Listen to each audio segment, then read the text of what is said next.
Wow. Wow. This is nuts. The stars are aligning, ladies and gentlemen. Things are coming together. This might be the year. This might be the best opportunity for the 76ers to get past the second round. I'm eating my lunch. I'm going to spit it halfway across the room. I see this big headline. Shams Charania. The Bucks are firing head coach Adrian Griffin. Sources tell The Athletic and Stadium.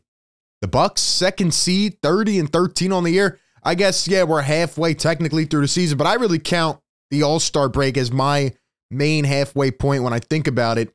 And we're not even there yet. The Bucks have decided to move on from Adrian Griffin. He had Giannis staying. They couldn't get it done. They needed to make a move. I think we're going to hear more as I'm recording this literally moments after I just saw this, but I think we're going to hear more beneath the surface in terms of internal discussions. Didn't they have a assistant coach? I think it was Terry Stotts before the season who got let go. They've had some issues, but this is nuts. However, it gets better, ladies and gentlemen.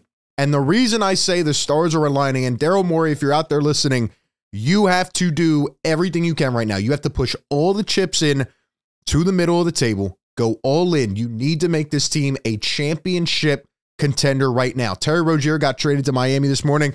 Another move down. Sixers need to make something happen. And why do I say that? It's because of this. And it's been reported now by multiple sources.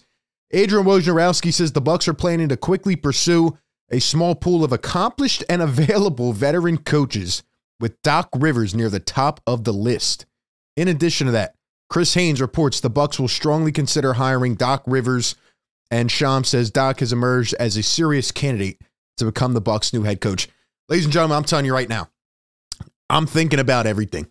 I'm thinking about a potential May matchup, May 16th. It's Sixers and Bucks, second round, second seeded Bucks, headed by Doc Rivers up against the third seeded Sixers, headed by Nick Nurse. Could you imagine? I mean, this would be the perfect gateway into the conference finals and hopefully en route to the finals.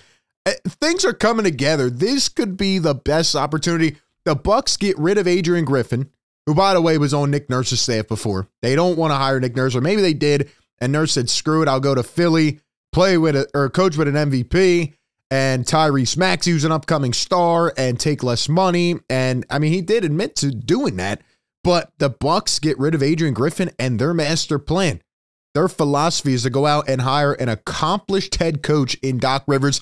Well, if the Bucks are listening, I think this is actually the best candidate. I would hire him ASAP on the spot. Let's go, guys. I would hire him ASAP. Take him out of the booth, put him back on the court. Doc Rivers is always getting roped into these situations where he's got to coach these stars and he wants to retire. He doesn't feel like coaching, and boom, here he is. Oh, man, this would be amazing. This would be amazing. The Sixers and the Bucks, second round potential matchup. Imagine having to go through one of those easy first round teams and then they play the Bucks with Doc Rivers. Oh, it would be a pipeline right to where the Sixers want to go. This would be amazing. Daryl Morey, Sixers, you have to do everything it takes to make this team a championship contender.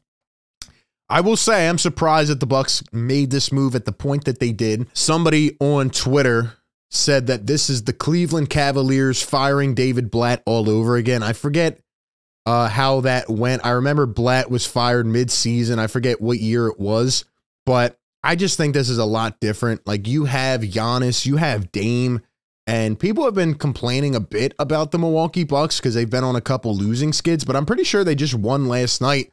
So beneath the surface, like I said, I think some things are going on. There's probably a disconnect between ownership and the front office and the head coach. They probably want him to do different things and play certain guys and do, you know, some of the things that they are sending down from the top. And he's probably saying no and pushing back. But for a guy to get hired in his first season as a coach and he doesn't even make it to 45 games on a team that's doing very well with two superstars, there's something wrong there. There is something wrong there. But I'm not complaining. At the end of the day, as I said yesterday on the stream in a video with my guy Sean, it's the Sixers and the Celtics, man. If you can get past Boston, you have a route to the finals. I don't believe in any of these other teams. And right now the Sixers are meshing together. Maybe the Bucks saw Joel go for 70 last night. They saw that 70 burger and they said, we're scared. We're scared. We got to make a move. We got to get Doc Rivers to find out how to stop Joel Embiid. Maybe that's what they said. But all I'm saying is that if it is the Boston Celtics in the playoffs and the Sixers can duel it out with Boston in a series, they have a real shot this year. Do whatever it takes. Get this team ready to roll. And let's keep going, man. And if the Bucks hire Doc Rivers, man, the chances just skyrocket.